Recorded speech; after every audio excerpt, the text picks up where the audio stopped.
Olá, seja bem-vindo a mais um vídeo da nossa série Vícios Emocionais. Meu nome é Gustavo Ian, sou mentor de desenvolvimento pessoal e especialista em neurociência do comportamento. Dessa vez o nosso assunto é dependência de relacionamentos. Em um mundo cada vez mais conectado com o virtual e mais desconectado com a vida real e com relacionamentos realmente produtivos, uma vez que, de fato, algumas pessoas exigem essa presença, por vezes transformando relacionamentos saudáveis em relacionamentos tóxicos, outros simplesmente se desconectam de relacionamentos. O equilíbrio entre esses dois mundos é que de fato é o mais saudável. Quando nós falamos de dependência de relacionamentos, nós não podemos deixar de falar de dependência emocional. Afinal de contas, o que é a dependência emocional? É o apego patológico ao outro, ou seja, é quando a pessoa não consegue tomar mais decisões sozinhas. Ela precisa literalmente do outro para sentir-se bem, para ter um alívio, e muitas vezes isso se transforma em um vício emocional de dependência do outro. E por isso esse vício também pode ser chamado de codependência. É quando você depende do outro para fazer coisas simples, por exemplo. Como a dependência emocional se desenvolve? Ela, caracteristicamente falando, tem 3 pontos que são semelhantes. Primeiro, origens na infância. Segundo, relações anteriores. E por último, mecanismos neurológicos. Quando a gente fala das origens na infância, é importante ressaltar que experiências traumáticas e vínculos inseguros, principalmente ali nos primeiros anos de vida, fazem a diferença para que você tenha essa desvalorização pessoal. Ou seja, a pessoa ela começa a trabalhar uma desvalorização pessoal, e isso tem também a ver com o segundo ponto, que são relacionamentos anteriores, e aí você tem um descolamento de um amor próprio, de uma crença de incapacidade, por vezes, de tomada de decisão, e você tem também, nessa parte de mecanismos neurológicos, a pessoa que de fato ela precisa ali de alguém, e aí isso vem sendo reforçado muitas vezes com atitudes das pessoas que deveriam transformar, ou melhor dizendo, deveriam impulsionar elas para tomarem decisões, e acabam por vezes reprimindo e trazendo para perto, colocando numa bolha, e aí a pessoa acaba tendo essa dependência de alguém para tomar essa decisão e etc. Acaba não se desenvolvendo de fato no que tange a valorização pessoal, capacidade de tomada de decisão sem a chancela de alguém. Sinais importantes de dependência emocional que você precisa ficar atento. Primeiro, você tem o medo do abandono. E esse medo do abandono está muito relacionado com as inseguranças psicológicas que a pessoa que é dependente emocionalmente tem com relação à pessoa que proporcionou essa dependência emocional, que traz essa segurança psicológica para o dependente emocional. Em segundo lugar, você tem literalmente a necessidade dessa validação. Então essa pessoa que é dependente emocionalmente, ela sempre vai buscar a aprovação de quem tem essa relação de hierarquia aqui.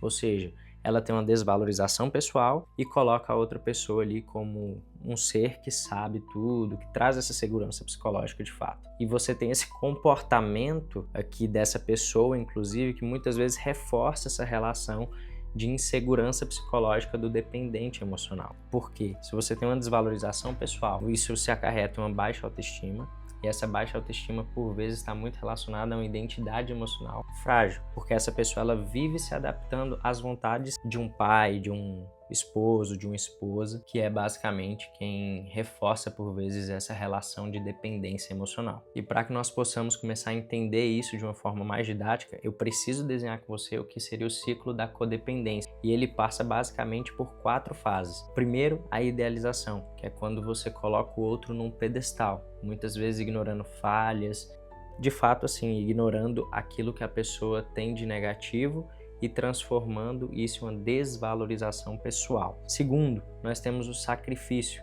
E aqui no sacrifício é quando você começa a se moldar ao outro. Então você abandona projetos, porque o outro, que é a pessoa que está ali nesse circuito hierárquico de codependência, ele trabalha muitas vezes muito à sua vontade e acaba sendo manipulativo ou muitas vezes tóxico com relação a essa anulação do dependente emocional. Você tem também a instabilidade, porque porque você tem altos e baixos ao mesmo tempo que essa pessoa ela te traz segurança psicológica em alguns momentos, em outros ela te joga no chão, emocionalmente falando.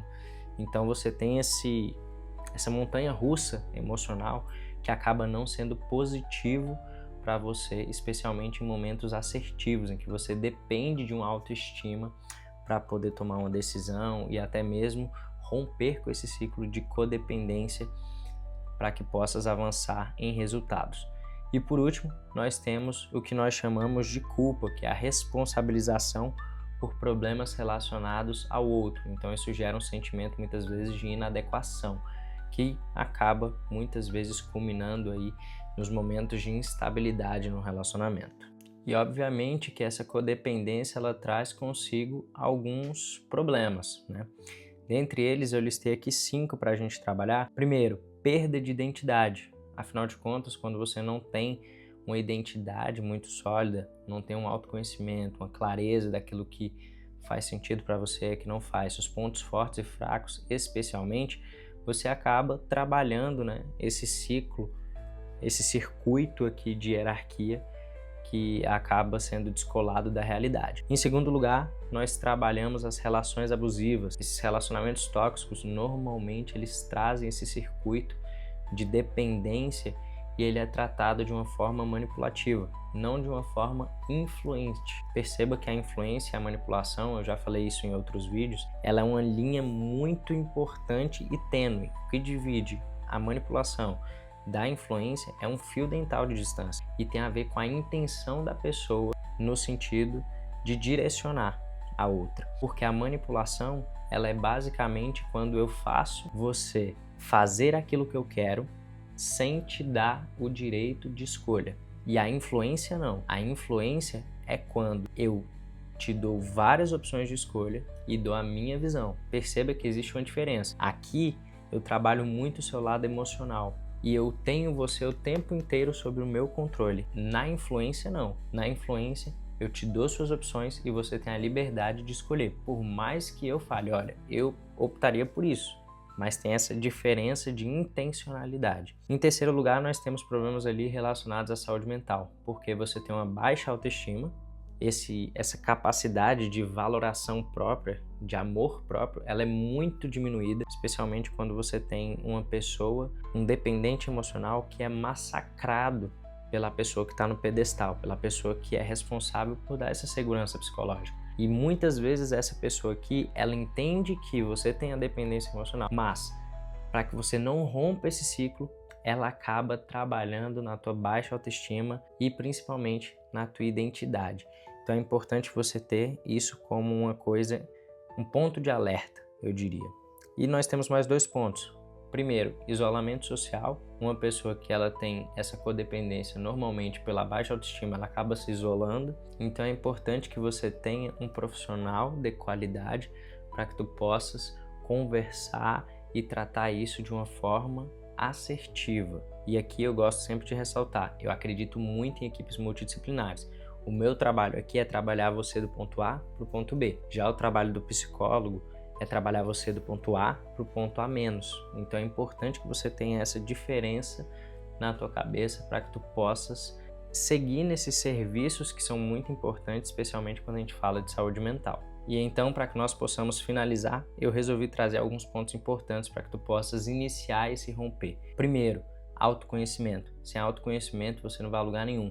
Afinal de contas, o autoconhecimento é a base da tua identidade. Se você não sabe teus pontos fortes, pontos fracos, aquilo que faz sentido, o que não faz sentido, dificilmente você consegue romper. Segundo lugar, busca de apoio emocional. Em uma rede de apoio, ou seja, uma pessoa que está no mesmo nível que você, mas que te levanta, que te coloca para cima, e não uma pessoa que te coloca para baixo, que te desvaloriza. Então você precisa trabalhar essa rede de apoio para que você consiga melhorar a tua autoestima. Através da tua autoestima e do autoconhecimento, poxa, eu já me conheço muito bem, agora eu estou aumentando minha autoestima. A capacidade de tomada de decisão, ela obviamente que ela é impactada. Mais do que a capacidade de tomada de decisão, a tua identidade como ser, ela é fortalecida. Porque uma identidade frágil, ela é construída na areia. Então, qualquer um que vem aqui dar pitaco sobre si, você não pode aceitar. Você precisa questionar. E esse questionamento, ele precisa ser feito de forma estratégica. Porque se você não faz ele de forma estratégica, você acaba muitas vezes caindo em falácias do outro e até mesmo pensamentos sobre si mesmo que não são verdadeiros. Pensamentos que por vezes são intrusivos. E por último, a busca por um profissional vinculado à autorreflexão. Por quê? Porque não adianta nada você buscar um profissional qualificado, um terapeuta, um psicólogo, se você não fizer uma autorreflexão e não decidir romper com esse ciclo. Afinal de contas, a autorreflexão, na minha visão, ela acaba sendo um ponto assim, fundamental, porque você tomou consciência do momento que você entrou nessa relação de dependência, de como está o estado atual da tua relação de dependência. E principalmente, através da autorreflexão, você consegue direcionar estratégias para sair desse momento. Então, se você gostou do vídeo, aproveite, deixe seu like, comente aqui como esse vídeo te ajudou. Forte abraço!